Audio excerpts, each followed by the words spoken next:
उभे आहोत आणि आपल्या या वैद्यनाथ कारखान्याचं जे रूप आहे, म्हणतात ना पुनर्जन्म झालेला आहे याचा ओंकारच्या रूपाने, तर त्याला भरभरून आपण आपल्या सर्वांचे आशीर्वाद मिळू द्या. माझ्याचकडे राहायचा हट्ट केला असता तर अजूनही कारखान्याला कुरूप राहिलं असतं आणि तुम्ही तोंड असं पाडून बसले असते, तुम्ही काय करू शकले असते.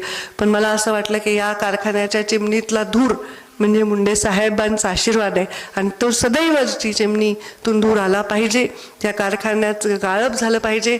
मालकी हक्क माझा नाहीच आहे, मी मालक नव्हतेच, मालक तर शेअर होल्डर होते. पण शेअर होल्डर सगळे जेव्हा लायबिलिटी जास्त होते असेटपेक्षा तेव्हा त्याची व्हॅल्यू शून्य होते, तर त्यांनी तरी काय करणार आहेत. पण सर्व जे आमचे जुने ऊस लाभ जे आहेत शेअर होल्डर त्यांना पण ऊस देण्यासाठी प्राधान्य आम्ही देऊ. आणि मगच आपण नुकतंच बोत्रे पाटलांनी आपल्या सगळ्या दिवाळीला सगळ्या ज्यांनी ऊस घातला त्यांना मोफत साखर वाटण्याचाही कार्यक्रम केला आहे. तोही पुढच्या दर